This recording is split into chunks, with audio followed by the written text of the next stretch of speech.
E aí, meu querido, tudo bem? Tá acompanhando as Olimpíadas? Cara, que loucura, não é mesmo? Muitos momentos de raiva, momentos de alegria, momentos de tristeza.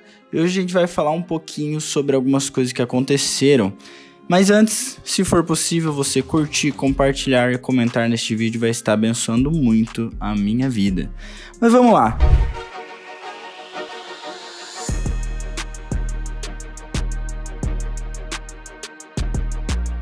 Se você está acompanhando as notícias, as redes sociais, você viu o fuzuê que foi essa abertura das Olimpíadas, não é mesmo? Os caras decidiram cutucar o urso com a vara curta e tá dando muito BO. E o que eu tô achando incrível é que esse BO não tá sendo apenas com os cristãos, mas tá sendo no geral. Dá pra ver que tá todo mundo exausto dessa cultura woke que tá sendo inserida à força há tanto tempo em tudo, basicamente. E deu pra ver que não só os cristãos que foram insultados com o que aconteceu, mas o público geral tá cansado e já tá todo mundo no limite dessa cultura, certo? Tanto que, se você for ver, a Nike e algumas outras marcas estão fazendo o possível para voltar com a forma que elas trabalhavam com marketing anteriormente, porque até eles já não estão aguentando mais. Mas como a luz sempre brilha na escuridão, eu queria falar aqui sobre duas atitudes muito marcantes nessa Olimpíada. Uma delas foi da judoca Odete Giuffrida, não sei como fala o nome dela, que é uma italiana que, ao perder para Larissa Pimenta, abraçou ela e incentivou ela, dizendo: levanta, porque toda a honra e toda a glória que você tem que dar para ele. E foi a Larissa que apresentou Deus para essa judoca italiana. E esse momento foi muito lindo, muito marcante. E a outra atitude foi da nossa querida Raíssa Leal, que é a nossa querida fadinha, que no momento em que a câmera passa por ela, ela fala em Libras: Jesus é o caminho, a verdade e a vida. Tá, mas o que eu quero falar sobre isso? Eu vou ler alguns versículos e você já vai entender.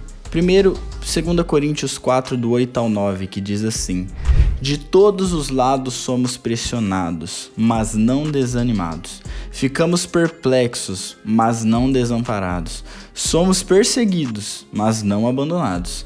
Abatidos, mas não destruídos. Outro versículo que eu queria falar para você, João 16, 33, que diz: eu disse essas coisas para que em mim vocês tenham paz. Neste mundo vocês terão aflições, contudo tenham ânimo, eu venci o mundo. A mensagem que eu quero deixar no seu coração hoje é que em Cristo nós temos esperança. E nós temos que sempre levar a palavra de Deus onde nós formos, não importa a situação. Por que eu tô falando isso? Porque devido ao que aconteceu com o Chumbinho, a atitude de ambas as nossas vencedoras brasileiras poderiam ter causado alguma penalidade sobre elas. Inclusive, é possível que a Raíssa Leal receba alguma punição. Pelo menos a última vez que eu li, tava numa discussão sobre isso. Não sei se ela levou ou não. Mas o que eu quero dizer com isso? Cara, imagina você lá, medalhista, trazendo uma medalha pro Brasil. E de repente você é desclassificada, ou talvez pela sua perda de pontos, você perca aquela sua medalha que você ia trazer pro seu país.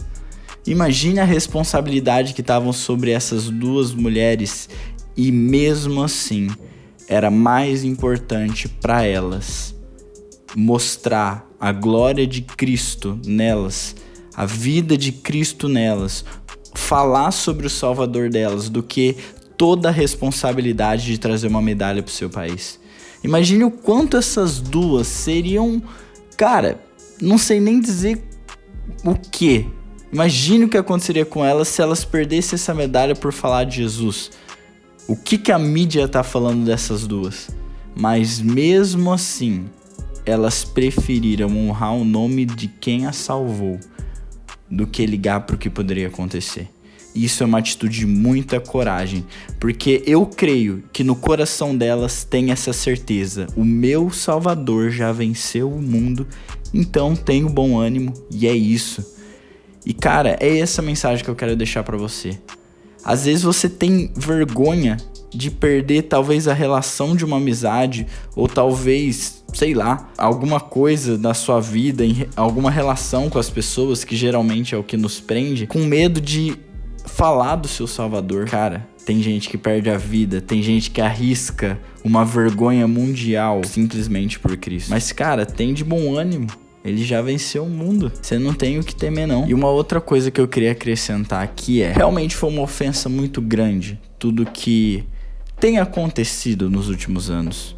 E principalmente o que aconteceu na abertura dessas Olimpíadas. E eu sei que isso nos enche de raiva, de vontade de justiça, de falar: Senhor Deus, nossa, tomara que Deus castigue, tomara que Deus se vingue com todo o poder dele. E cara, eu sinto essa raiva. Eu não vou dizer que eu não sinto. Na hora que eu vi aquilo, cara, só Deus sabe as coisas que se passam na nossa mente. Mas eu queria lembrar, assim como foi preciso Deus me relembrar, eu queria te relembrar sobre 2 versículos que eu acho que vão mudar um pouco esse seu sentimento de raiva. Eu espero que que a palavra de Deus molde um pouco esse sentimento que todos nós estamos tendo com esses insultos. O primeiro é em Lucas 23:34, que diz assim: Jesus olha para os céus e fala com Deus: Pai, perdoa-lhes porque não sabem o que fazem. E o outro versículo que eu queria deixar é em Mateus 5:44 e 45, que diz assim: Mas eu digo, amem os seus inimigos e orem por aqueles que os perseguem, para que vocês venham a ser filhos de seu Pai que está nos céus, porque ele faz raiar o sol sobre os maus e bons, e derrama chuva sobre os justos e injustos. Eu sei que a gente tem uma vontade muito grande por justiça, mas pense em você. Se Deus quisesse, ele poderia ter agido com justiça sobre nós, e ele estaria 100% certo, mas ainda assim ele escolheu nos amar. E a morte dele foi para me salvar, mas também para salvar aquelas pessoas que tomaram aquela atitude diante a mídia global. Então pode ter certeza que Deus vai fazer algo sobre isso. E aqui eu uso algumas palavras do Luca Martini.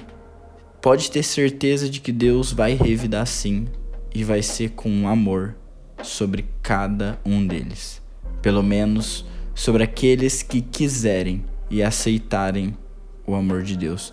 Porque o mesmo perdão que foi para nós é o mesmo perdão que está disponível para cada um deles. E se algum deles, pela misericórdia de Deus, quiser Jesus na vida, pode ter certeza de que Deus os salvará. Então, ore por essas pessoas, ore pela Europa. Às vezes eu vejo que as pessoas têm um certo receio da galera que faz missões na Europa, acha que é uma galera que tá indo para passear, mas meu querido, a Europa é um continente que passa por um período pós-cristão, pós-avivamento. É um outro tipo de missão, onde o evangelho não é desconhecido, mas o evangelho se tornou um mito, um conto de fadas. Então ore pelo continente europeu, porque eles precisam de Jesus, e essas Olimpíadas foram uma forma nítida de ver isso, ok? Espero que esse vídeo tenha falado do seu coração, e é isso, muito obrigado, é nóis, falou!